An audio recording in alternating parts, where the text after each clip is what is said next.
सहना भवतु सहनौ भुनक्तु सह वीर्यं करवावहै तेजस्विनावधीतमस्तु विद्विषावहै।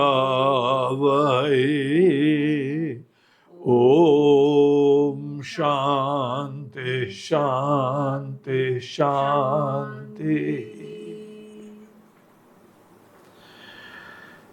ततो जगन्मंगल मंगलात्मना विधाय रामायण कीर्तिमुत्तमा चचार पूर्वाचरितं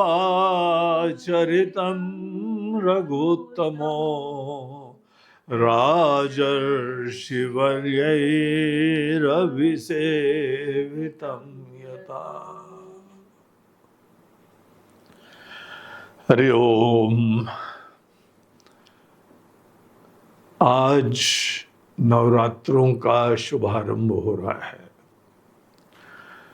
और हम लोगों के श्री राम गीता के इस अनुष्ठान में आज 26वां पड़ाव है।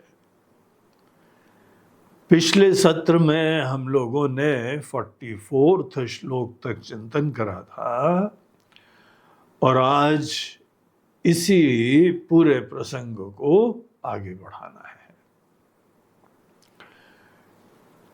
इन श्लोकों में राम जी ये बता रहे थे लक्ष्मण को कि लक्ष्मण पहले बहुत शांत मन से विवेक की प्राप्ति करो। विवेक की प्राप्ति के बाद जो जो तुमको दिखाई पड़ता है कि अनित्य है, अनित्य वो सब होता है जो कि उपाधि के धर्म होते हैं। उपाधि के धर्म हम लोग मैं के ऊपर आरोपित कर देते हैं, तभी जाके जीव भाव का जन्म होता है। इसीलिए ये विवेक बहुत आवश्यक होता है। और आपको पता है ये विवेक से क्या होता है? हम जीव बन के स्थित नहीं होते हैं। जीव भाव का हमारा अभिमान, देखिए हम लोग की सोच है, निश्चय है। हमने निश्चय करा हुआ है कि हम एक व्यक्ति हैं और व्यक्ति का संकुचता होती है, अनित्यता होती है, असुरक्षा होती है, छोटापना होता है। देखिए जीव का होना इशू नहीं है, हमने अपने आप को जीव मान लिया है, निश्चय कर लिया है। यही जीव हमारे जीवन का आधार है। हम लोगों के सपनों का आधार यही व्यक्ति है ना, हमारी प्रार्थनाओं का आधार यही व्यक्ति है ना। तो देखिए डीप डाउन हमने अपने अंदर निश्चय क्या करा हुआ है कि हम एक व्यक्ति है, एक जीव है। और आत्म का ज्ञान ये बोलता है कि ये हमारे अंदर जो मैं के बारे में निश्चय हो गया है, ये भ्रामक निश्चय है, गलत निश्चय है। और जो यहां राम जी हमको वेदांत के समस्त रहस्यों का उद्घाटन कर रहे हैं, जो ज्ञान दे रहे हैं, इस ज्ञान का प्रयोजन जीव को मात्र इंफॉर्मेशन देना नहीं होता है। हमको ज्ञान का यह प्रभाव होना चाहिए कि हम जीव भाव के प्रति महत्व की बुद्धि खत्म कर दें। जैसे ये क्लासिकल एग्जाम्पल है ना, रस्सी को सांप समझ लिया। अब कोई व्यक्ति जो सांप को देख रहा है, वहां पे कोई प्रबुद्ध सज्जन आए और उन्होंने बोला नहीं बेटा ये सांप नहीं है, ये दरअसल कुछ और है। तुम ठीक से उसको नहीं देख रहे थे, इसलिए सर्प बुद्धि उत्पन्न हो गई। है ना, यही कहानी है ना, यही बार बार एग्जाम्पल सुनते हैं ना। अब इसी को अपने अंदर अप्लाई करिए। हम आज तक अपने आप को एक छोटा अल्प नश्वर व्यक्ति जानते हैं। अब यहाँ पे कोई राम जी जैसे, कोई ज्ञानवान, कोई आचार्य लोग, कोई उपनिषद के ऋषि, वो आते हैं, हमको ये बताते हैं कि बेटा ये तुमने जो निश्चय करा हुआ है, ये निश्चय भ्रामक है।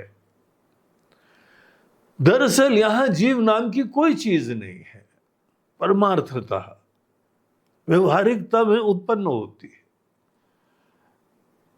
और तुमने अपने अंदर ये एक कल्पित एंटिटी को मैं जान लिया, और जीवन भर इसी को आधार बना के तुम्हारा सब कार्यकलाप होता है।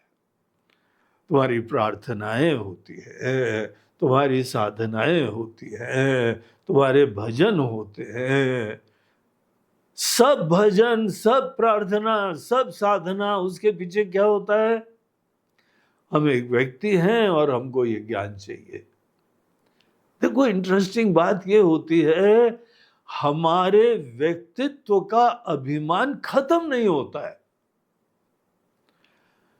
बाकी ये सब वेदांतों से हमको जो ज्ञान प्राप्त होता है, वो ज्ञान क्या होता है?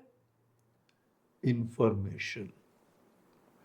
आपको पता लग गया, आपको पता लग गया एक अधिष्ठान है, एक अद्वितीय सत्ता है, एक सत्यम ज्ञानम अनंतम ब्रह्म है, वो हम सब की आत्मा है। देखो जरा, थोड़ा सूक्ष्म पॉइंट्स हैं, पकड़ लो तो बहुत अच्छा रहेगा। ये जो इंफॉर्मेशन है, इसको ज्ञान नहीं बोलते हैं। ज्ञान किसको बोलते हैं?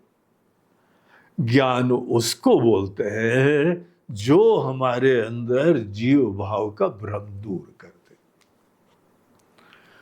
आपने किसी चीज को सांप समझा हुआ है, और आपको जो है किसी विद्वान ने, किसी जानकार ने, किसी आपके स्नेही करुणा निधान ने आपको ये बात बताई कि सांप नहीं है। अब सांप नहीं है, उनके ज्ञान से क्या प्रभाव पड़ता है? सर्प बुद्धि खत्म हो जानी चाहिए। अगर इस ज्ञान से सर्प बुद्धि खत्म नहीं हुई, और फिर हम जो है बोले हाँ पता लग गया कि इसके आधार पे जो है ना कोई और है, मासूम है, असर्प भूतायाम, वो सर्प नहीं है, क्या ये इंफॉर्मेशन ज्ञान है? अगर आपका जीव भाव, हम एक व्यक्ति हैं, ये व्यक्ति बना रहे, और फिर जो कुछ भी आपके अंदर निश्चय हुआ है, वो सब इंफॉर्मेशन की श्रेणी में आ जाता है। ज्ञान की श्रेणी में वो आता है जो हमारे अंदर ये सांप का भ्रम दूर कर दे। अगर हम सांप को देख रहे हैं और किसी के वचनों के द्वारा ये सर्प बुद्धि समाप्त नहीं हो रही है, तो आपको ज्ञान नहीं हुआ है, इंफॉर्मेशन मिली है। इसको परोक्ष ज्ञान बोलते हैं, इंफॉर्मेटिव नॉलेज है। मेजॉरिटी साधक इसी प्रकार की गलती कर देते हैं कि इस इंफॉर्मेटिव नॉलेज को वो ही समझते हैं कि महाराज जी ज्ञान हो गया है, बड़ी धन्यता है, बड़ी करुणा है आपकी, आपने इतनी बढ़िया बात बता दी, हम कहाँ दीनहीन यहाँ पे बैठे हुए थे, अब हम जो है अपनी ब्रह्म स्वरूपता में जग जाएंगे। बोलते जरूर जग जाओ, किसी ने तुमको रोका नहीं है, तुम्हारे मन की कहानी है। तुम अपने आप को यही जीव समझ रहे हो, व्यक्ति समझ रहे हो, जब तक चाहो समझते रहो, और जब चाहो इसको समझना बंद कर दो, इसका निषेध कर दो। अगर तुमको ये ज्ञान के बाद जीव भाव अभी समाप्त नहीं हुआ, समाप्त वो नहीं हुआ मतलब कि हम इसको ही मैं समझना बंद नहीं करते। देखिए, जब शीशे के सामने खड़े होते हैं तो हमको रिफ्लेक्शन दिखता है ना, प्रतिबिंब दिखता है। प्रतिबिंब दिखना बंद नहीं होता है, लेकिन प्रतिबिंब को हम अपनी वास्तविकता समझना बंद कर सकते हैं। यह डिस्क्रिशन हमारे और आपके पास होता है कि जो यहां पे एक अभिव्यक्ति दिख रही है, आप इसको स्वप्न मत देखिए, आप इसको कल्पना देखिए, आप इसको किसी न किसी निमित्त के वजह से जनित देखिए। जैसे जहां पे थोड़ी बहुत बरसात हुई और थोड़ी बहुत धूप भी आ रही है तो क्या होता है, इंद्रधनुष दिखने लगता है। पूरी बरसात आ रही होगी या पूरी धूप होगी तो इंद्रधनुष नहीं दिखता है। इंद्रधनुष दिखता है कि जब आकाश में थोड़े पानी के कण हो और धूप से जो है उन कणों को प्रिज्म की तरह देखते हुए रिफ्रैक्शन होता है, तब जाके आपको इंद्रधनुष आकाश में दिखने लगता है। अब आपने जान भी लिया कि असली धनुष नहीं है तो भी दिखता रहेगा ना। शीशे के अंदर प्रतिबिंब हमको पता लग गया कि ये असलियत नहीं है तो भी दिखता रहता है ना। तो ये जो भ्रम होते हैं ये किसी न किसी निमित्त वशात हमको दिखने लगते हैं। और होता क्या है कि जब असलियत नहीं जानते हैं तो ये भ्रामक एंटिटी को मैं जान लिया जाता है। ये जो रज्जु सर्प का एग्जाम्पल है ना, वो केवल एक विशेष प्रयोजन के लिए दिया जाता है। रज्जु सर्प के एग्जाम्पल में एक लिमिटेशन भी होता है, एक प्रॉब्लम होता है। जब आपने उस सर्प को जो रस्सी के ऊपर कल्पना करी हुई थी, उस सर्प का किसी ने रहस्य बताया तो क्या होता है, सर्प गायब हो जाता है। लेकिन जिस समय आप इंद्रधनुष देखते हैं, आपको पता लग गया कि इंद्रधनुष मिथ्या है, ये वस्तुतः नहीं है, किसी कारणवशात, किसी निमित्त वशात ये देखने लगा है। मिराज वाटर, मरुमरीचिका, गर्म रेती के अंदर जिस समय ऊपर से धूप चमचमाती है तो हमको पानी का वहां आभास होता है। आपको पता भी लग गया कि ये असली पानी नहीं है, झूठा पानी है, ये इन फैक्टर्स के वजह से दिखता है, तो भी दिखता रहेगा। ये इंपॉर्टेंट पॉइंट है। यहां जीव भाव जो है वो आपके विवेक के बाद भी दिखता रहेगा। इसीलिए ध्यान रखना, अगर आप ये समझो कि जीव भाव खत्म हो जाएगा, दिखना ही बंद हो जाएगा, ये इमीडिएटली दिखना बंद नहीं होगा। इंद्रधनुष क्या दिखना बंद हो जाता है, मिराज वाटर क्या दिखना बंद हो जाता है, शीशे के अंदर आपका प्रतिबिंब क्या दिखना बंद हो जाता है। उसी तरीके से जीव भाव सीधे दिखना बंद नहीं करता है। कुछ और भी यहां पे कार्य होते हैं जिसके वजह से आपके मन के अंदर इसके साथ अभिनिवेश हो गया है। हमको जब ज्ञान होता है तो जीव भाव से पृथक एक यहां पे चिन्मयी सत्ता होती है, वो पकड़ में आना चाहिए। देखिए राम जी क्या बोल रहे थे, लक्ष्मण कोई मन के अंदर कर्म की प्रेरणा नहीं आने देना। कुछ करने की मनोवृत्ति तुमको इस ज्ञान से वंचित कर देगी। जहां पे तुम कुछ करने के लिए प्रवृत्त हो गए, पता क्या होता है, हम कर्ता बन जाते हैं। कर्ता ही तो कर्म करता है ना।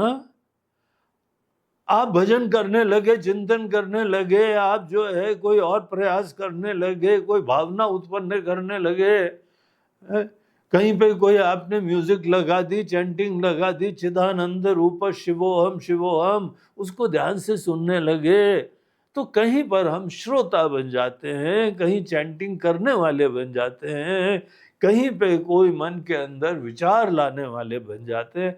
हम चाहें तो ये कर्ता भोक्ता दृष्टा मनता बने रहें और फिर कार्य करें।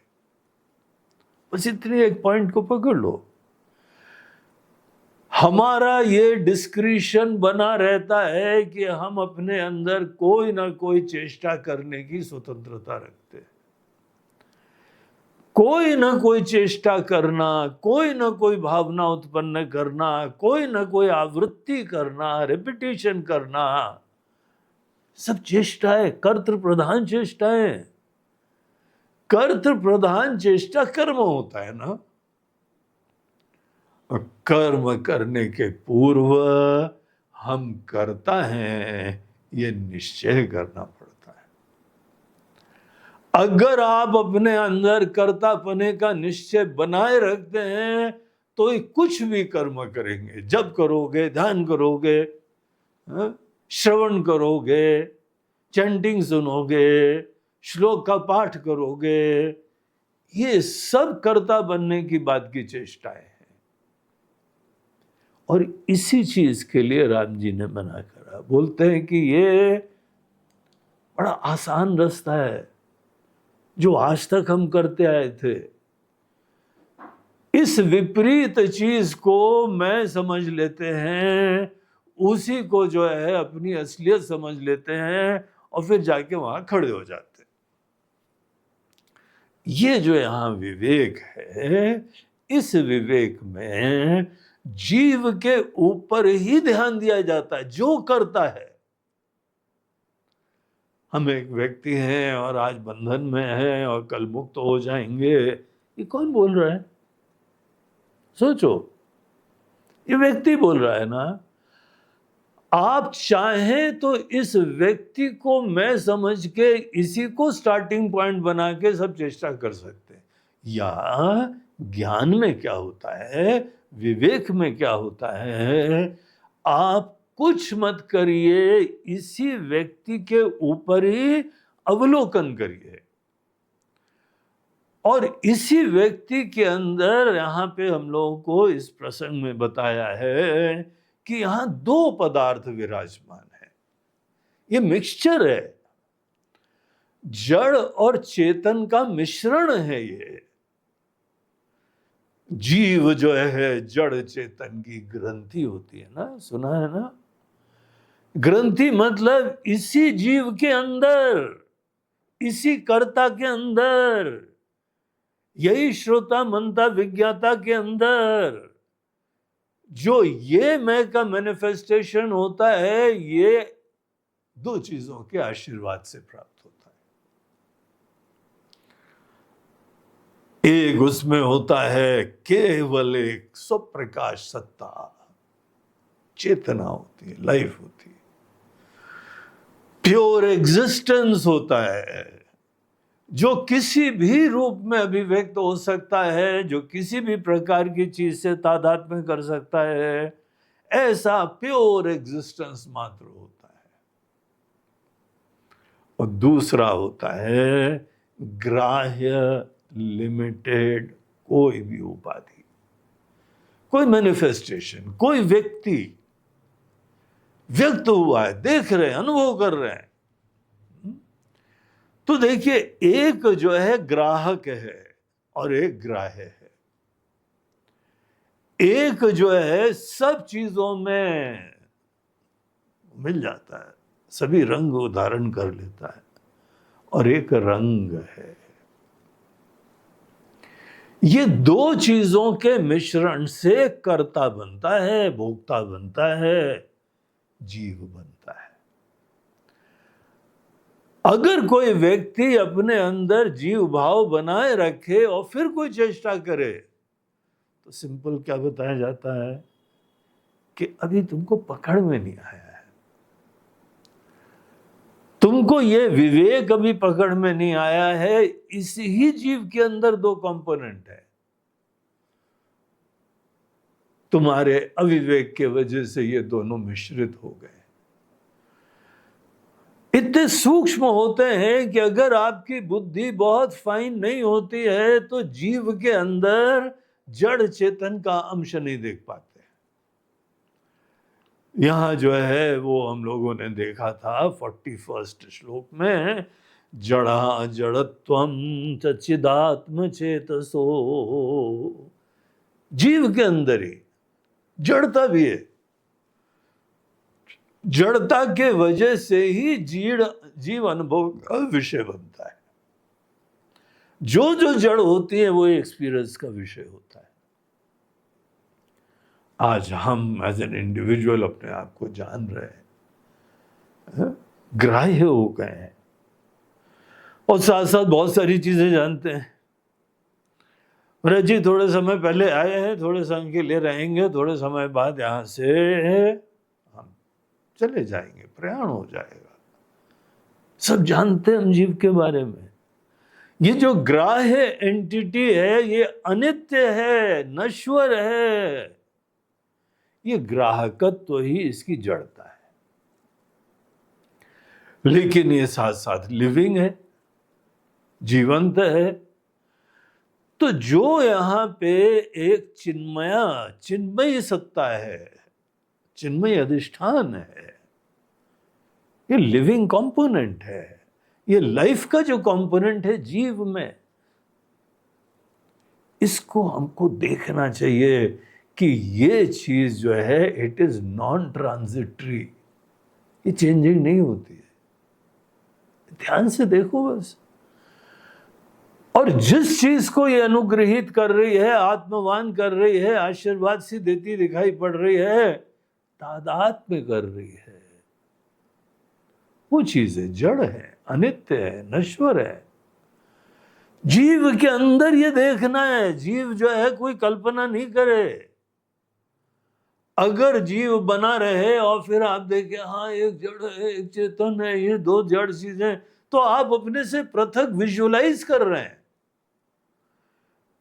जो जीव को बना रहने दे और फिर अनेकों विजुअलाइजेशन करे, मन के अंदर कल्पना करे, संभावना देखे, वो श्रद्धालु है, मुमुक्षु भी है, लेकिन ये मुमुक्षु कभी मोक्ष नहीं प्राप्त कर पाएगा,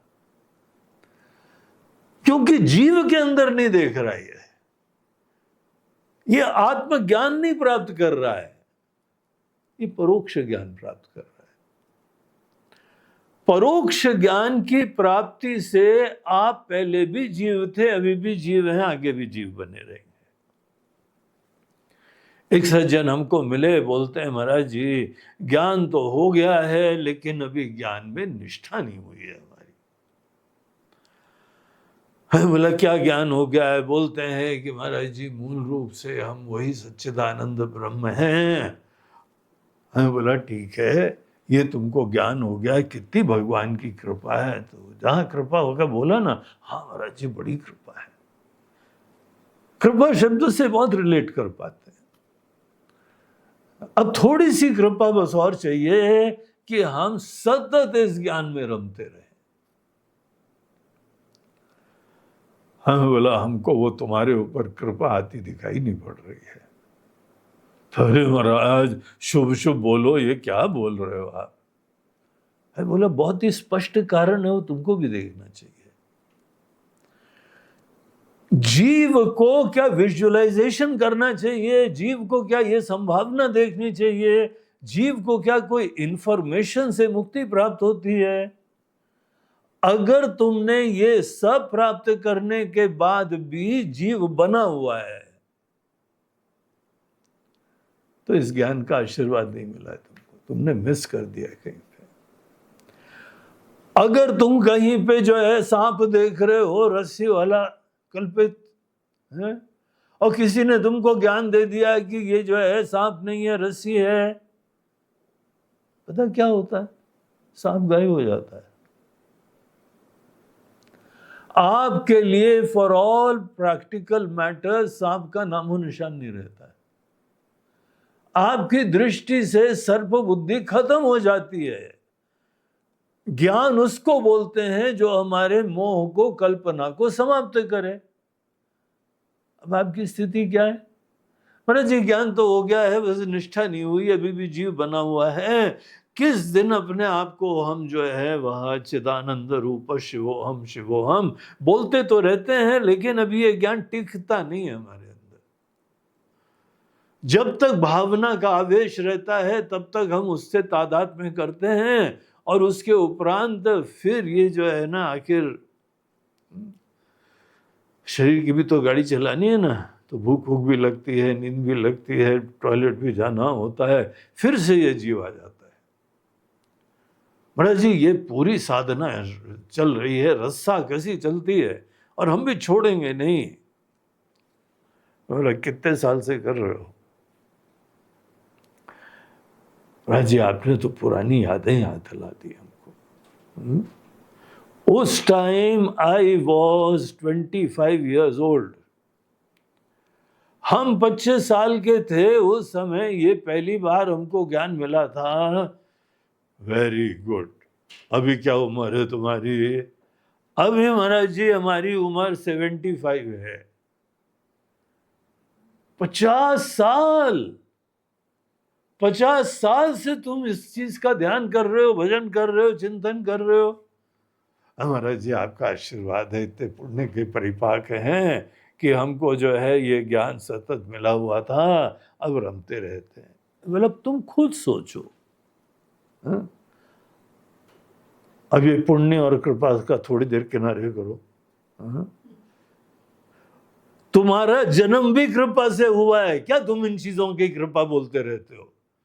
हर पल तुमको कृपा मिलती है, तभी तुम्हारी सांसें चलती हैं। अब कृपा कांड बंद करो। अब तुम ये सोचो कि ये जीव पहले भी था, आज भी है, इसी बीच में ज्ञान भी हो गया तो भी जीव है ना। जी है तो, लेकिन छोड़ेंगे नहीं हम इसको, हम रमते रहेंगे इसी चीज में, जो है मनन करते रहेंगे, भावना उत्पन्न करते रहेंगे। महाराज जी निधिध्यासन कर रहे हैं, निधिध्यासन। निधिध्यासन छोड़ो, पहले श्रवण कर लो। अरे महाराज जी आप तो हमको प्रमोट करने से डिमोट कर रहे हैं। हाँ? बोलते हैं हम कुछ नहीं कर रहे हैं,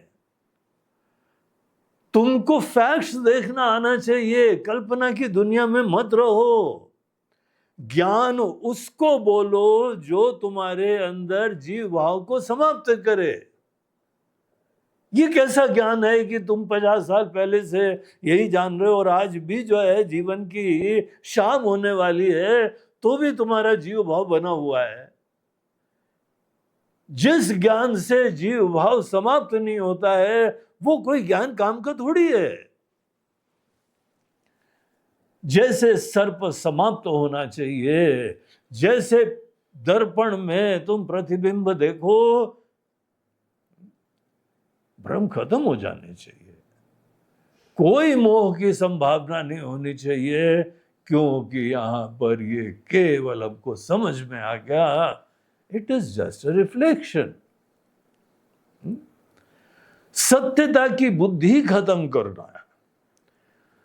ये छोटी सी गलती अनेकों लोगों से हो जाती है। जीव को ज्ञान होता रहता है, जीव भाव से मुक्ति नहीं हो पाती। अगर जीव को ज्ञान होता रहा तो जीव भाव बना रहेगा। आप पहले भी इंडिविजुअल थे, आगे भी इंडिविजुअल बने रहेंगे। तो ज्ञान नहीं हुआ। और पता है आप क्या कर रहे हैं? जीव कुछ ना कुछ करता है। दुनिया भर का सिद्धांत आया था कि कुछ नहीं करना, शांति से देखना, विचारना। तुमने ज्ञान का, विचार का पक्ष छोड़ दिया, और अब क्या कर रहे हो? अब कोई मन के अंदर भावना उत्पन्न कर रहे हो। अरे कोई सांप को देख रहा है तो उसमें ये भावना उत्पन्न करे, महाराज जी दिख तो रहा है सांप, लेकिन हम भावना पूरी कोशिश कर रहे हैं कि यहाँ पे सांप की बुद्धि नहीं खत्म हो जाए। अरे अगर तुमने निश्चय कर लिया सांप है तो है सांप। तुमने निश्चय कर लिया है कि तुम एक व्यक्ति हो तो हो व्यक्ति, कैसे गायब हो जाएगा ये? तुम्हारे निश्चय के वजह से, तुम्हारी दृष्टि के वजह से सृष्टि हो रही है। सृष्टि की वजह से दृष्टि नहीं होती है। तुम देख रहे हो कि यह सांप है। ज्ञान उसको बोलते हैं जिसके द्वारा ये हमारा भ्रम दूर हो जाए। और ये सीधे नहीं होता है, ये विवेक से होता है। जीव कुछ ना कुछ नहीं करता रहेगा, जीव के ऊपर हमारी दृष्टि पड़ती है। जो करने वाला है उसके ऊपर ही ध्यान दे के उसका डिसेक्शन करना होता है। करने वाला भी वही है, जिस चीज को करा जा रहा है वो भी वही है। ये बोलते हैं आत्मचिंतन हो रहा है। हम ही अपने ऊपर चिंतन करते हैं। और जब आपको खुद ही जीव के अंदर ये दो कंपोनेंट्स दिखाई पड़ेंगे, बड़ी मजेदार कोई चीज होगी। आपको ये दिखाई पड़ेगा कि जो जो उपाधियां हैं, जो जो कर्तृत्व है, अब जब कर्ता बनते हैं तो कर्तृत्व का आरोपण करते हैं, भोक्ता बनते हैं तो भोक्तृत्व का आरोपण करते हैं, दृष्टा बनते हैं तो दृश्यत्व का आरोपण करते हैं, श्रोता बनते हैं तो श्रोतृत्व की उपाधि के साथ तादात्म्य करते हैं। एक यहां पे हम हैं जो कि तादात्म्य कर रहा है, और एक ये उपाधि है।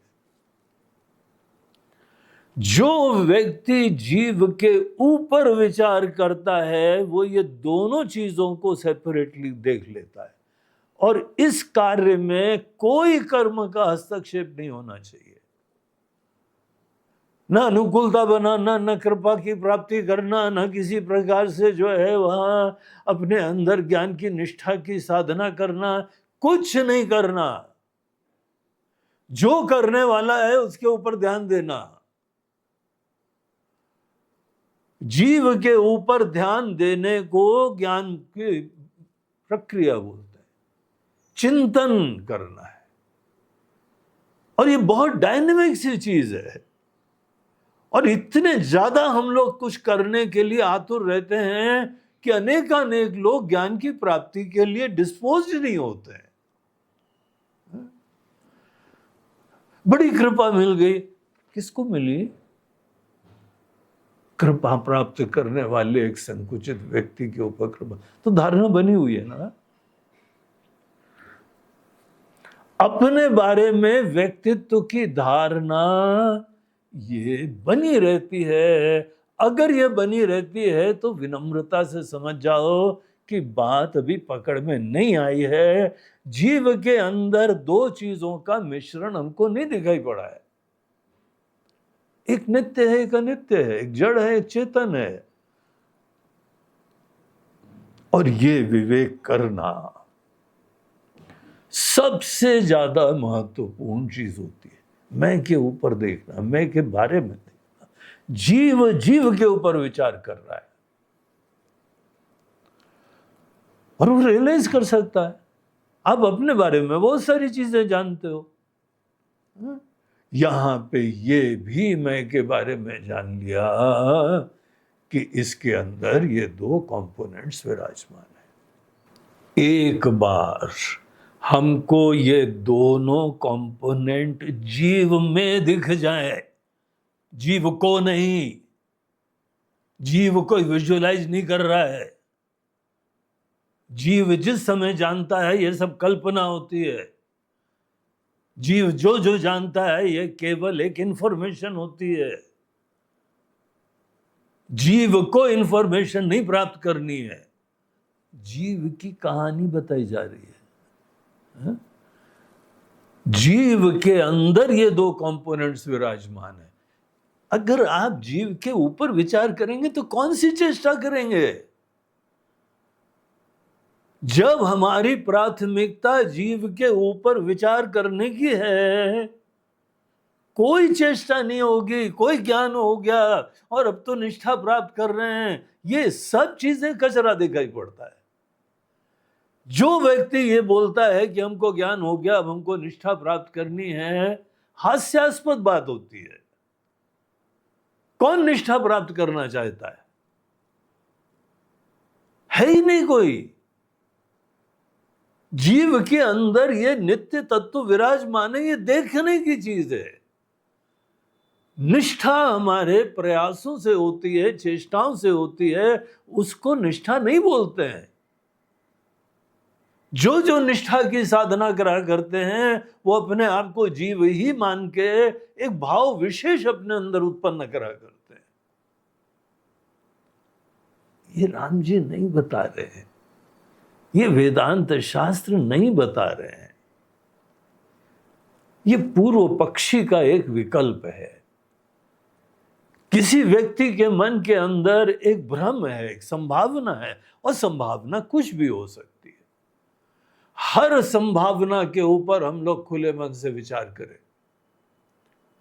खुले मन से विचार किसको बोलते हैं कि हम उसका अनुमोदन करने के लिए नहीं, हम उसका दोष देखने के लिए भी सक्षम होते हैं, इसको बोलते हैं खुले मन से। आपका व्यक्तित्व तो बना रहे, फिर आप जो भी ज्ञान प्राप्त करते हैं वो सब इंफॉर्मेशन की श्रेणी में आता है। और जब जीव के ऊपर ही चिंतन करते हैं तो यहां पे कोई चेष्टा नहीं होती है। आपको जीव के अंदर ये दो कंपोनेंट्स का खेल दिखाई पड़ता है। और इतना ही नहीं, यहां राम जी ने कितने पॉइंट्स इसके बारे में बताया है।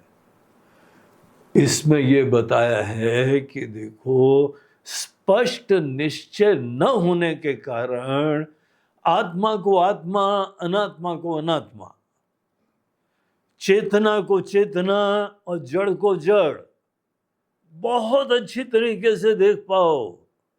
विवेक की प्राप्ति करो।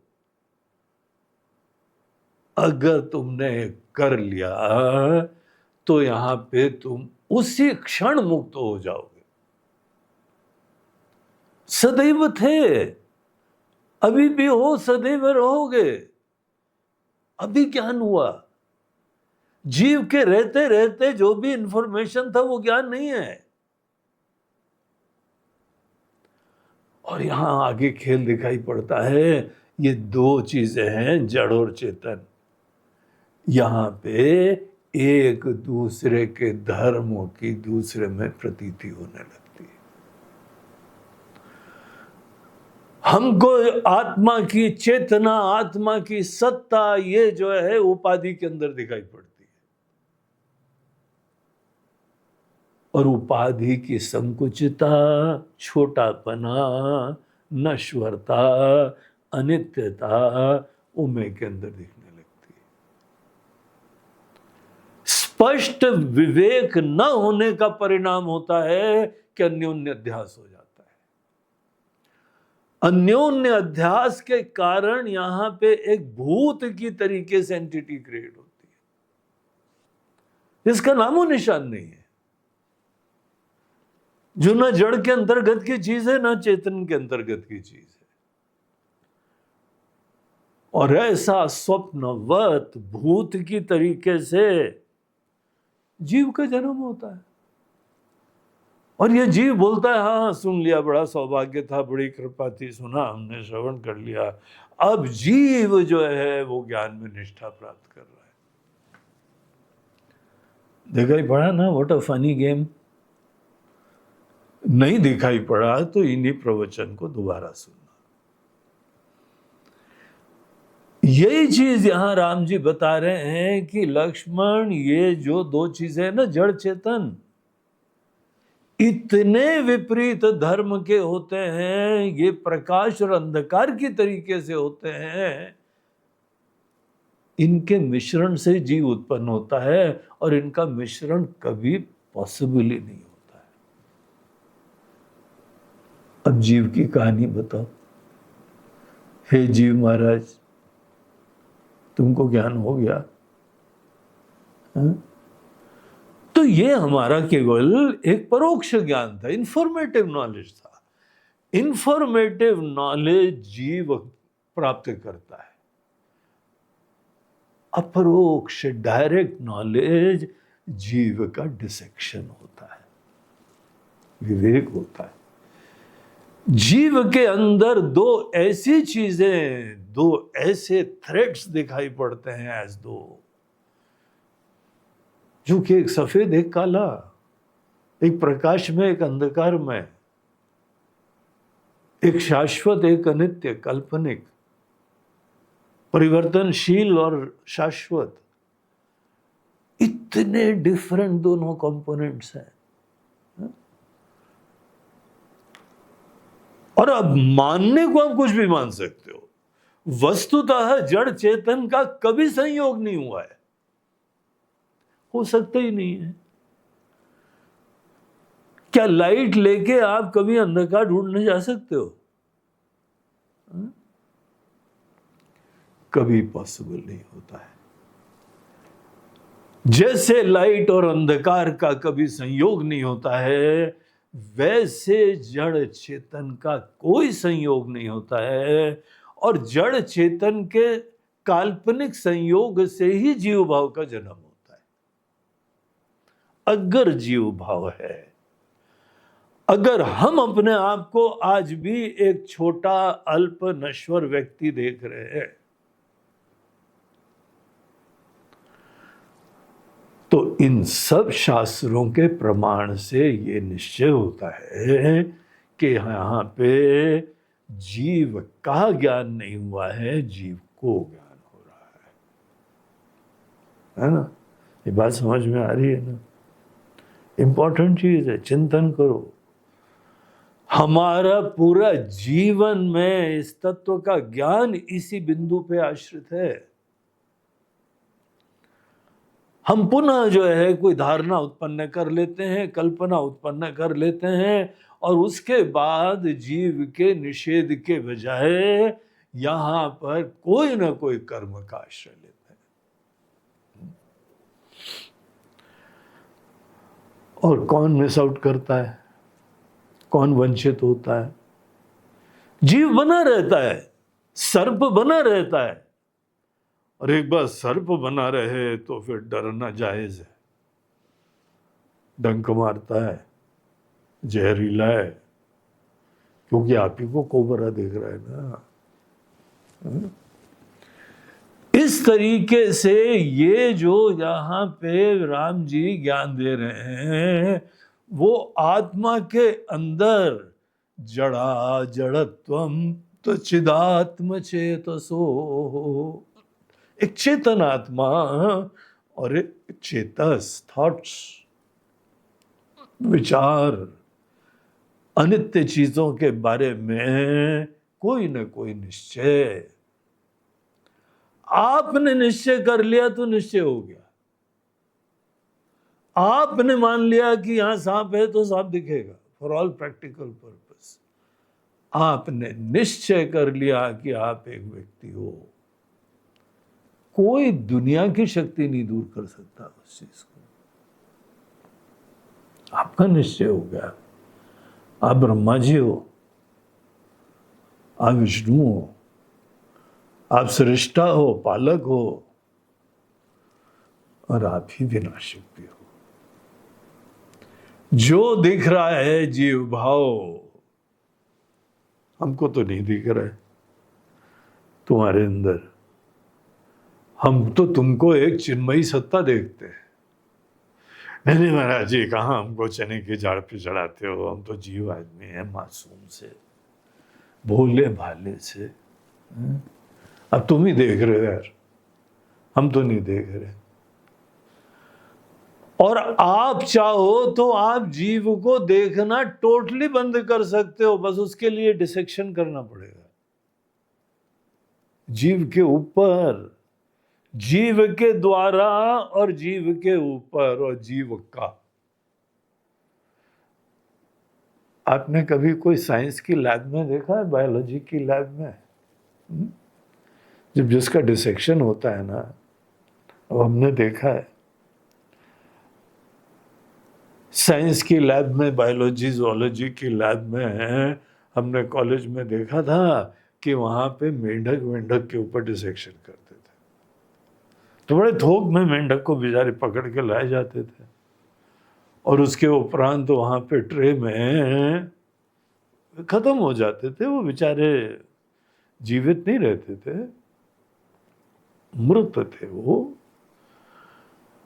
उनके दोनों आगे के और पीछे के पैर जो है ना वो ट्रे में गाड़ दिए जाते थे, वो काटे जाते थे। अब जिसके ऊपर डिसेक्शन हो रहा है क्या वो कोई कर्म करेगा? महाराज जी ज्ञान हो गया, अब निधिध्यासन कर रहे हैं, पढ़े रहो यार। हे मेंढक, तुम्हारे ऊपर डिसेक्शन हो रहा है, तुम क्या कर रहे हो? तो इसलिए ये जो प्रसंग चल रहा है यहां पे जीव के ऊपर,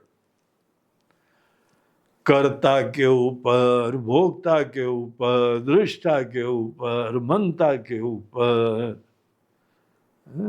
दृष्टा श्रोता मंता विज्ञाता, सोता गाता घूमता फिरता, जो ये करने वाला है एक लिमिटेड एंटिटी है ना, full of ideas, full of enthusiasm, यही एंटिटी लिमिटेड है। इसके ऊपर डिसेक्शन का इन्विटेशन है। क्या इसके ऊपर दृष्टिपात कर सकते हो कि इंफॉर्मेटिव नॉलेज से काम बन गया, तुम बड़ी संतुष्ट हो गई और फिर कृपा कांड चालू? महाराज जी बड़ी कृपा हो गई आपके विरुद्ध, अहो भाग्य है। बोलते बच्चों कृपा कांड, ज्ञानवान हुआ नहीं, जीव बना हुआ है और इनको जो है ना बेचारा इतना तारीफ के लिए वंचित था, इसको ब्रह्म बोल दिया तो नाच रहा है। कहीं पर भी हम विशिष्ट हैं, हम खास हैं, इसी के लिए जीवन में लगा हुआ था, आतुर था किसी प्रकार से मैं की महिमा का गुणगान गाने के लिए। और ये तो अल्टीमेट चीज गुरु जी ने बता दी, भगवान ने बता दी।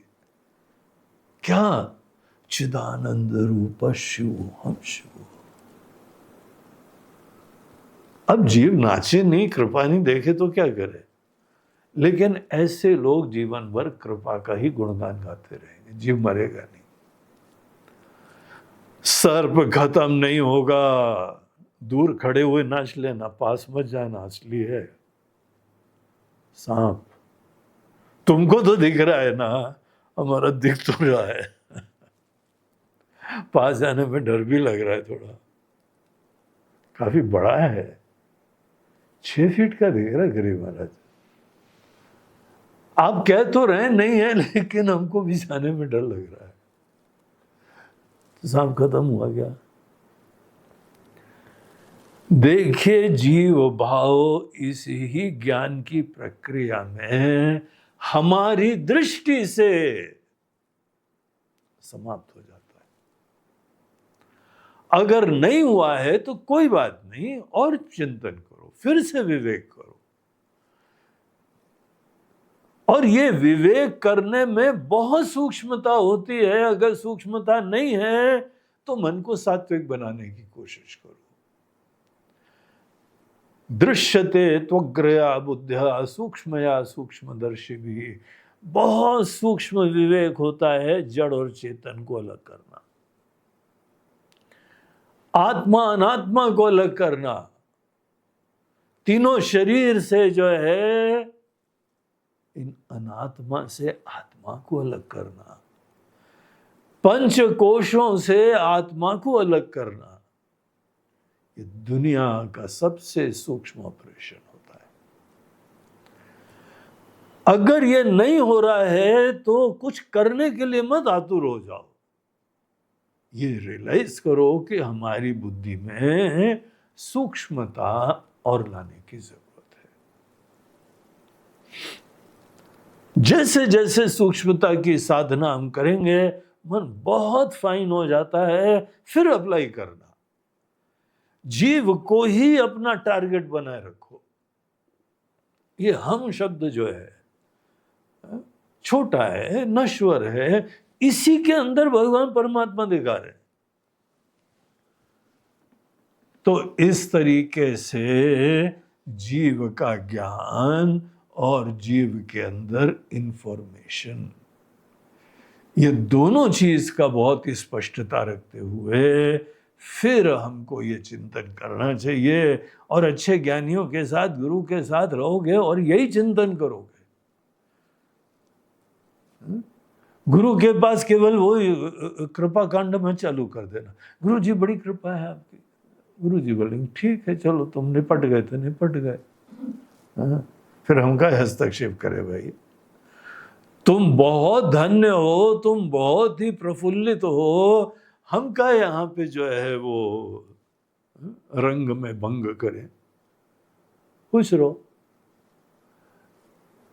लेकिन तुमको भी जब शंका होने लगेगी कि नहीं नहीं महाराज जी अभी हुआ नहीं है, निष्ठा हो नहीं रही है, बोलते नहीं होएगी तुमको। जी आपको बताना चाहिए था, हमने तुमको पूरा कांड बता दिया था, तुम कृपा कांड बता रहे थे, हम ज्ञान कांड बता रहे थे। तुम कर्म से संन्यासी नहीं हो पाते हो। सदैव किसी कर्म के द्वारा ही तुम जीवन में पूर्णता की प्राप्ति का जुगाड़ कर रहे हो। तो विवेक करो, शांत मन से, विरक्त मन से विवेक करो, अपने ऊपर विवेक करो, मैं के ऊपर विवेक करो। मत भ्रम उत्पन्न करो कि सब बात समझ में आ गई है। समझने का प्रमाण है कि जीव खत्म हो जाना है, तब तक तुम्हारे अंदर समझ नहीं आई, ऐसी कसौटियां रखो। तो ये हम लोग जो है वो देख रहे थे पिछले श्लोक में। अब अगले श्लोक में देखिए यही विचार कंटिन्यू हो रहे हैं। 45वां श्लोक, उसकी चैंटिंग करते हैं। एवं सदात्मानमखण्डितात्मना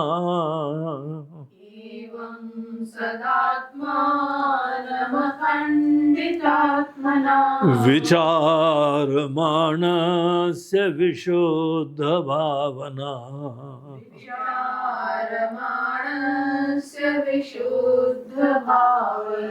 हन्यात विद्यामचिरेण कारकैः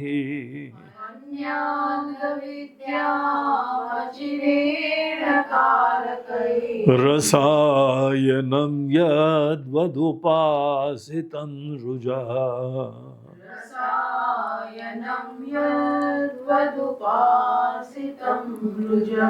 एवं इस तरीके से मतलब विवेक की प्राप्ति, जीव के ऊपर विवेक की प्राप्ति। वही जीव करने वाला, समझने वाला है, करने वाला कुछ नहीं है। एक करना शब्द बड़ा खतरनाक होता है। करना शब्द सदैव ज्ञान के लिए बाधा होता है। इसीलिए बिल्कुल शांत मन से देखना आना चाहिए। शांत मन से देखो, विनम्रता से देखो, गहराई से देखो, सूक्ष्मता से देखो। एवं सदात्मानम खंडितात्मना। पता है यहां पे क्या दिखाई पड़ रहा है? यही जो एंटिटी संकुचित था, छोटा था, जीव था, और अनेकों जगह जीव है, था भी और है भी। ये जो यहां पे जीव है, इसको अगर जीव हम समझते रहेंगे तो क्या होगा? खंड हो जाएगा, ईश्वर आपसे अलग हो जाएंगे। आपको कुछ ना कुछ करना पड़ेगा ईश्वर से जुड़े रहने के लिए। आप जानते हो सहज अवस्था आपकी संकुचिता की है, नेचुरल स्टेट, एफर्टलेस स्टेट हमारी है कि हम एक व्यक्ति हैं। महाराज जी जब कुछ नहीं करते हैं ना तो व्यक्ति रहते हैं। अगर व्यक्तित्व तुम्हारा बाधित नहीं हुआ है तो डेफिनेटली बाकी सब अलग हैं तुमसे। जितने लोग हैं वो भी तुमसे अलग हैं, और ईश्वर भी तुमसे अलग है, जगत भी तुमसे अलग है, जीव भी तुमसे अलग है। जब सब लोग तुमसे अलग हैं, जब पूरी दुनिया तुमसे अलग है, जब ईश्वर भी तुमसे अलग हैं, ऐसी अवस्था को बोला जाता है खंडित अवस्था। परसेप्शन मात्र है, हम देख रहे हैं, हमारे दृष्टिकोण से निश्चय हो रहा है हम तो यही हैं और बाकी सब दुनिया में है ऐसे। अगर किसी को खंड दिख रहा है, अगर किसी को संकुचिता दिख रही है, अगर उसको अभी भी ये जीव दिख रहा है, तो क्या निश्चय हुआ? अभी ये व्यक्ति ही है। व्यक्तित्व को अभी भी सत्यता प्रदान कर रहा है। ये पूरा वेदांत का ज्ञान व्यक्ति रूपी एंटिटी को मिथ्या बता रहा है। हमारे दृष्टिकोण से मिथ्या नहीं हुआ है, अभी सत्य है, और बहुत ही डीपर अवॉइडेंस है इसी के अंदर। निष्ठा है, अपने आप को सदैव जीव समझ के जी रहे हैं, साधना कर रहे हैं, भजन कर रहे हैं, चिंतन कर रहे हैं, ध्यान कर रहे हैं, जीव होके आप कर्म करो, पूजा करो, यज्ञ करो, भजन करो, तीर्थ करो, सेवा करो, कर्तव्य करो, जीव होके। तो ये ज्ञान की अवस्था है जहां पे इसी के ऊपर चिंतन होता है। आपको ये दिखता है जीव जो है वो जड़ चेतन के एक मिश्रण से, काल्पनिक मिश्रण से एक काल्पनिक एंटिटी उत्पन्न हुआ है। आपको ये पता लग जाए, आपको पता है जीव आपके लिए खत्म हो जाता है। जीव जब तक खत्म ना होना तब तक ज्ञान की प्राप्ति नहीं हुई है। ये गठान बांध लो। ज्ञान की परिभाषा यह है, ज्ञान हो गया है, जीव बना रहता है, ज्ञान हो गया है। क्या मजाक बना लिया तुम्हारे अंदर जीव भाव समाप्त हो जाना चाहिए, खंड समाप्त हो जाने चाहिए। एवं सदात्मानम अखंडितात्मना। जब हम अपने अंदर खंड जो है वो देखते हैं, कैसे खंड आया है, कैसे आया है? चेतना में, चिन्मयी सत्ता में उपाधि के धर्म का अध्यारोप हुआ। उपाधि ही संकुचित है। आपने अभी दोनों को सेपरेट देखा नहीं, और इसीलिए इसका धर्म इस पे आरोपण करके यहां पे एक संकुचित, नश्वर, अल्प व्यक्ति का जन्म हो गया। ये आपकी असली बर्थडे, जब हमारे अंदर अविवेक के कारण अन्योन्य अध्यास होता है, नित्य नित्य का, आत्मात्मा का, और यहां पे एक ghost of an entity create हो जाती है। देखो आपके वजह से कुछ भी होता रहे, लेकिन हमको क्यों निश्चय करना है? आपको तो ये दिख जाना चाहिए कि ये दो चीजें कितनी सेपरेट हैं, कभी मिल ही नहीं सकती हैं, और जब तक मिलेंगे नहीं तब तक जीव जन्म का होता ही नहीं, जन्म उसका। अगर जीव बना हुआ है तो ये मिश्रित हो रहा है, अविवेक है। तो क्या बोल रहे हो ज्ञान हो गया, निष्ठा नहीं हुई है? तुम दोनों चीज को सेपरेट देख नहीं पा रहे हो, और तो भी मन के अंदर जो है कोई शब्दों में खेलते हुए बोल रहे हो कि हाँ ज्ञान हो गया है। इन शब्दों का अर्थ देखो, इन शब्दों को बहुत निकटता से देखो। यहां चित्त क्या है, जड़ क्या है।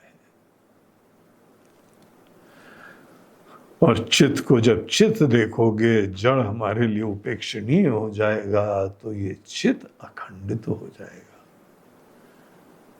आपके अंदर, आपके देवता के अंदर, आपके स्वजनों के अंदर, आपके आराध्य ईश्वर के अंदर, सब के अंदर यही चित्त विराजमान है, और सब की उपाधियां विलक्षण है।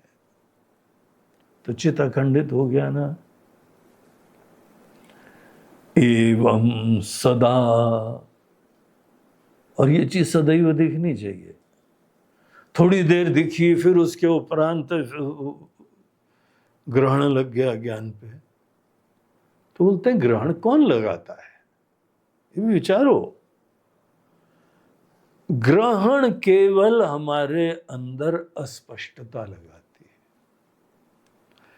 आप जड़ और चेतन को बहुत ही स्पष्टता से अलग नहीं देख रहे हैं, ये अस्पष्टता ही पुनः आपके अंदर अविवेक उत्पन्न करवा देगी। इसलिए स्पष्टता प्राप्त करो। कभी भी इसके अंदर जो है संकुचितता का अस्तित्व भी नहीं होता है।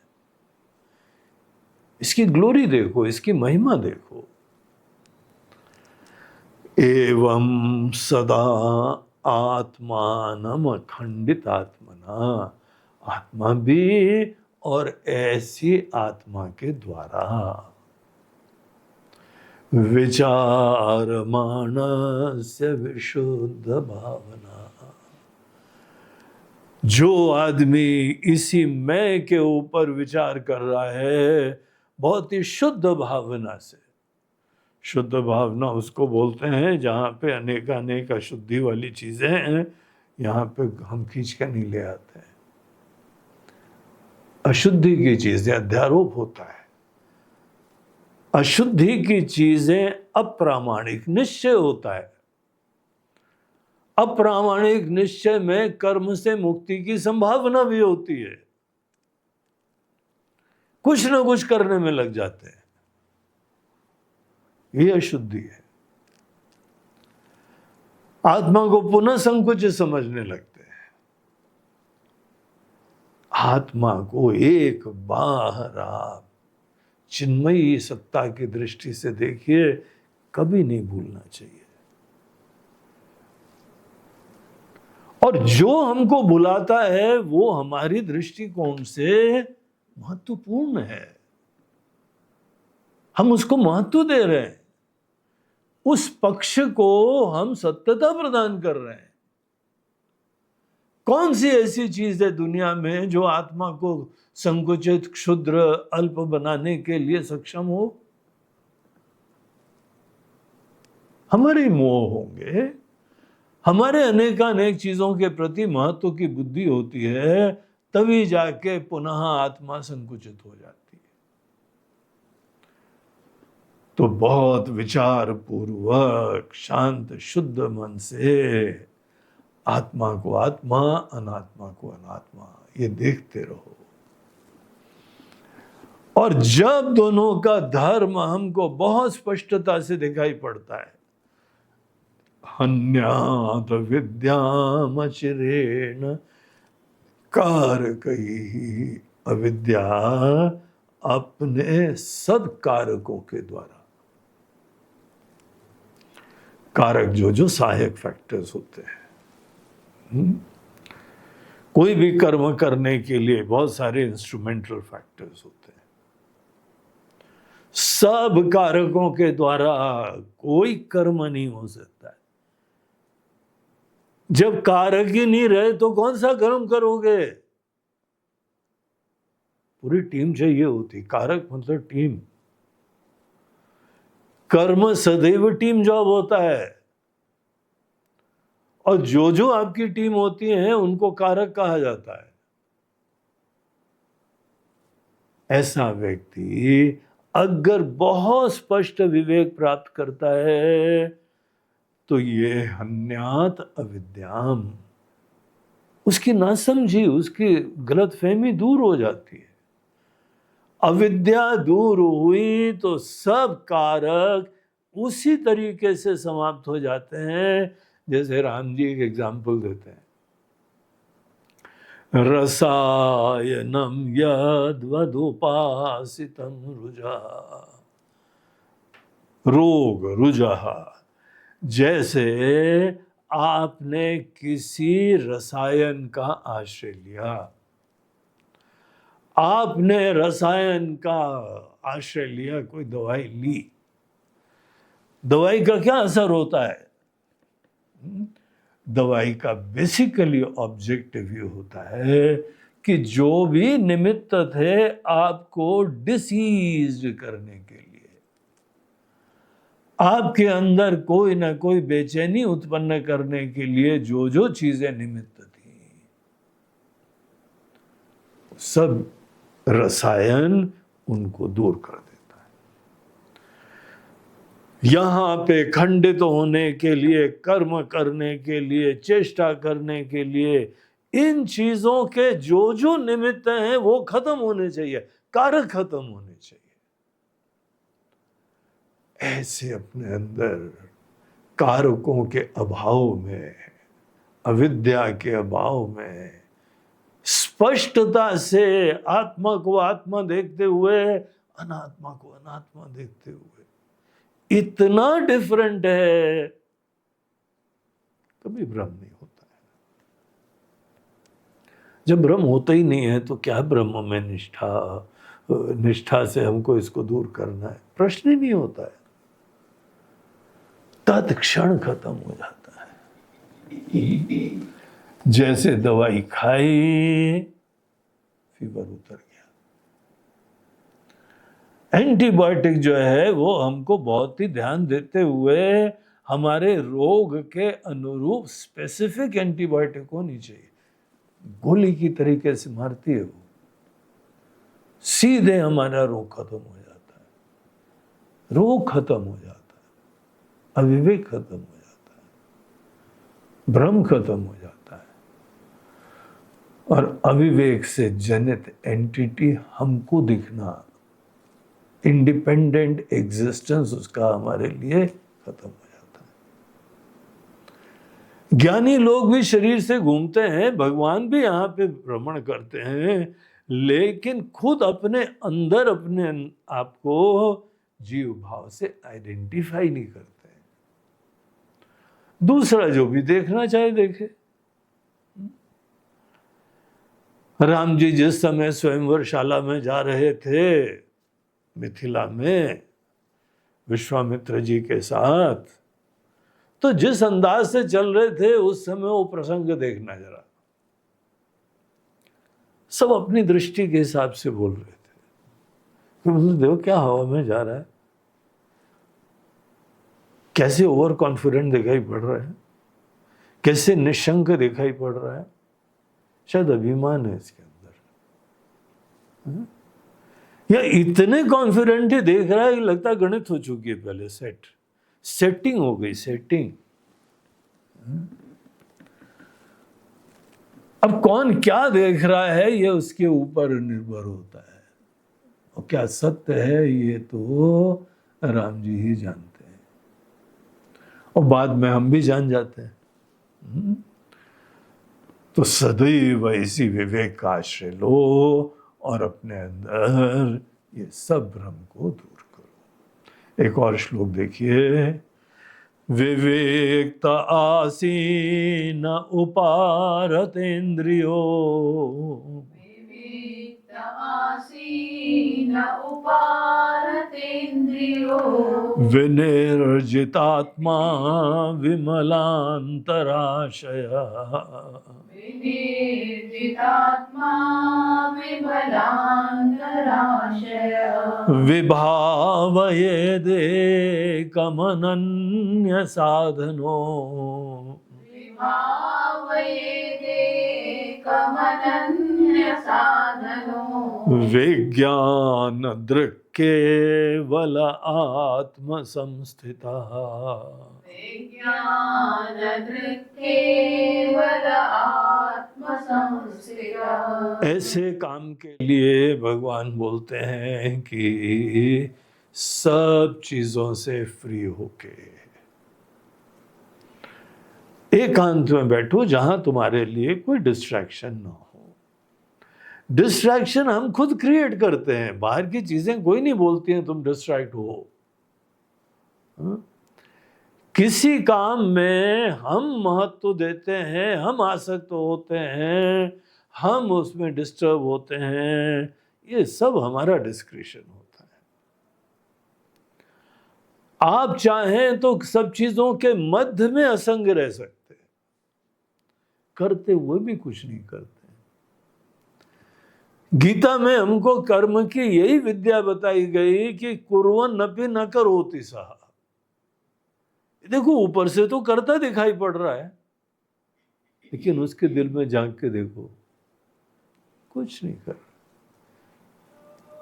सब सहज रूप से, प्लेजर से, बड़े आराम से, प्रेम से सब काम हो रहा है। हाँ, हम किसी चीज में भी महत्व रख सकते हैं, एंजाइटी रख सकते हैं, उसके प्रति अभिनिवेश रख सकते हैं, ये हमारा डिस्क्रिशन सदैव बना रहता है। हम चाहें तो कहीं पर भी महत्व रख के उसके अंदर डिस्ट्रैक्ट हो सकते हैं। आप किस चीज को महत्व दे रहे हैं ये केवल आपके ऊपर होता है। जीवन तो तब भी चलता है जब कोई बहुत ही प्रेम से, बहुत सहजता से, बगैर कर्मफल आसक्ति से आप कोई भी काम करते रहो तो आप करते हुए भी कुछ नहीं करते हो। चौथे अध्याय का एक बहुत भगवत गीता में बड़ा प्रसिद्ध श्लोक आता है,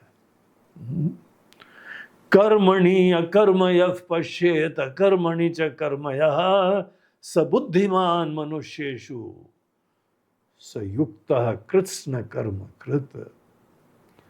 जब तुम करते हुए भी तुम अपने अंदर ये बात को देखो कि तुम नहीं कर रहे हो,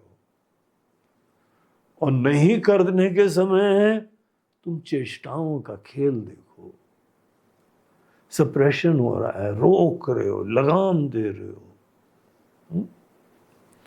जो व्यक्ति ये सब तथ्य को देखता है, हे अर्जुन, वो बुद्धिमान है, कृतकृत्य है, वो योगी है। तो यहां पर हम लोग कुछ भी करते हुए कुछ नहीं करें, ये हमारे ऊपर होता है। और कुछ ना करते हुए भी बहुत सारा टेंशन ले लें, ये भी हमारे ऊपर होता है। करते धरते कुछ नहीं है, पूरी दुनिया का बोझा हमारे सर पे है, ये भी हमारा डिस्क्रिशन है। या अनेक कार्य करें, बोले महाराज जी हम क्या कर रहे हैं, सब ईश्वर की कृपा है, I am just enjoying my self. हम यहाँ पे किसी परिस्थिति में रिस्पॉन्ड कर देते हैं, कोई एजेंडा नहीं है, कहीं पहुंचना नहीं है, हर पल समग्रता से, प्यार से कहीं अभिव्यक्ति कर देते हैं। शरीर भगवान ने दिया, परिस्थिति भगवान ने दी, और यहाँ पे शिक्षा भगवान ने दी। हम कुछ नहीं कर रहे हैं, यहाँ सहजता से अभिव्यक्ति कर रहे हैं। एकांत में रहना अपने अंदर कर्म की बुद्धि से मुक्त होना होता है। विवेक आसीन उपारत इंद्रियो। और कभी कभी तो फिजिकली भी आप बैठिए, उस मन को जो दिन भर कल्टीवेट करा है, शांत रहना, बोझ से मुक्त होना, प्यार से समस्त सेवा करना, ऐसा व्यक्ति शांति से बैठ जाता है। सब इंद्रियां उसकी दोस्त हैं, इंद्रियां भी हमारी सब शांत हो जाती है। अपने सब इंद्रियों से बोलते हैं चलो चलें, करा जाए अभी चिंतन, आत्मचिंतन करें, तो आंख बोलती है हाँ चलो भी हम भी बंद हो जाते हैं, कान बोलता है हम भी बंद हो जाते हैं, बाहर की सब आवाज़ें जो है हमारे लिए आवाज़ों के बावजूद खत्म हो जाती हैं। उपारतेन्द्रिय विनिर्जितात्मा, और अपनी इंद्रिय शरीर मन इत्यादि के ऊपर से पूरा स्वामित्व है। इनसे बोल दो कि हाँ भाई मन भजन करना है। अगर आपका मन मान जाए और भजन के लिए खुद भी रेडी हो जाए तो आपका मित्र हो गया, आप विनिर्जित आत्मा हो गए। विमलांतराशय, और आशय बड़ा विमल है,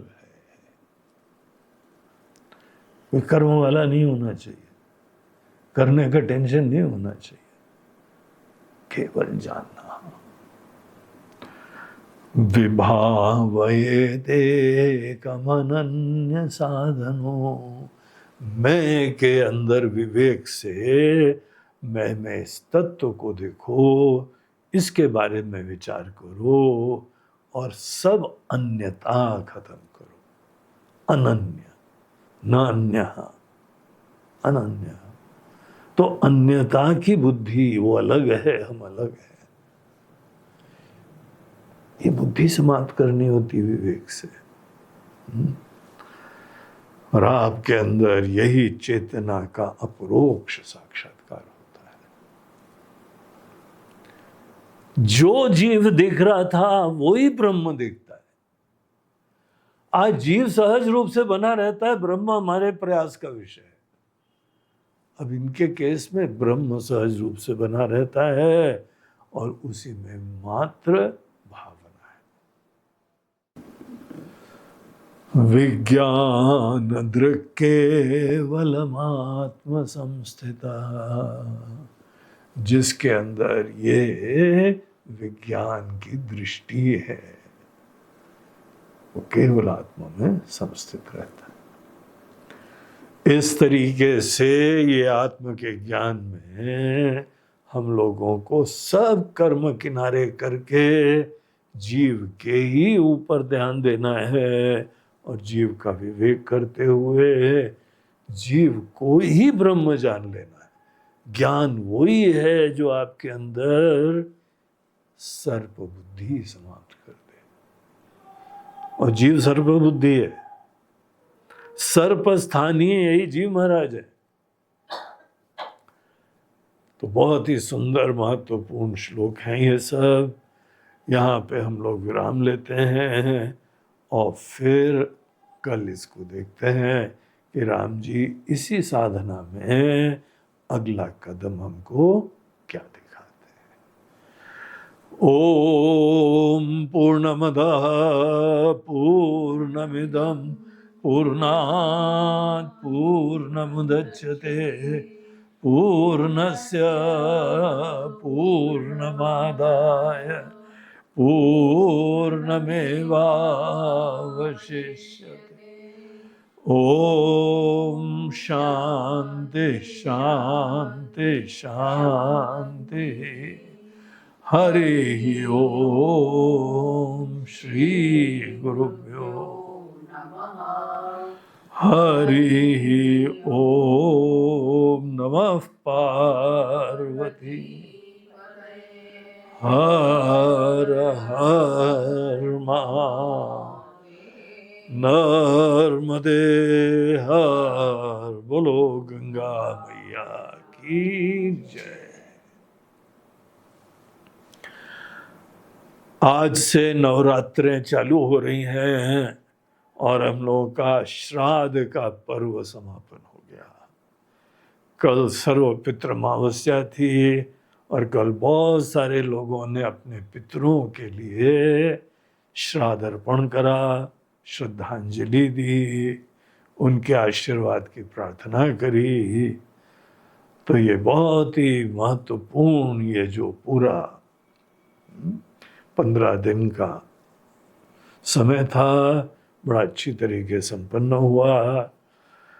और जो व्यक्ति राम गीता पढ़ता है वहां पे जो है श्राद्ध में भी अपने पितरों को प्रसन्न करता है। ये राम गीता के महात्म्य के श्लोक में है। देखना जरा इसको आगे जाके, इसीलिए लिया गया था। और आज जो है नवरात्रों का प्रथम दिन, और आपको हमारी मुंडी दिखाई पड़ रही है, पूरी साफ हो गई। हाँ? नवरात्रों के प्रारंभ में तो ये हम लोगों के पारंपरिक तरीके हैं और इसकी समाप्ति होती है। अब हम लोगों का ज्ञान यज्ञ बस 9 दिन बचा हुआ है। देखिए बहुत भगवान की कृपा से अच्छा चलता रहा है कार्यक्रम। आज के कार्यक्रम का प्रायोजन जो है हमारे इंदौर के ट्रस्ट के ट्रस्टियों के द्वारा सामूहिक रूप से हो रहा है। वेदांत परमार्थिक सेवा ट्रस्ट वो इस पूरे कार्यक्रम का एक आयोजक था, और वो उनके सब ट्रस्टियों ने बोला हमारा तो नंबर ही नहीं आया गुरुजी, इतने भक्त लोगों ने सेवा करी है। तो आज नवरात्रों के प्रथम दिन हम लोग सब लोग इस ज्ञान यज्ञ में अपनी श्रद्धा से आहुति देते हैं। सब ट्रस्टियों को हमारी बहुत बहुत शुभकामनाएं। और ये ट्रस्ट भी बड़े अच्छे कार्य कर रहा है। आश्रम का संचालन करना, यज्ञ का आयोजन करना, देश और दुनिया में वेदांत का प्रचार करना, सब जो है ये ट्रस्ट हम लोगों का निमित्त है। और सब महात्मा लोग यहाँ आश्रम में बैठे हुए हैं, ये दिव्य कार्य संपन्न कर रहे हैं। नमः पार्वती पतये हर हर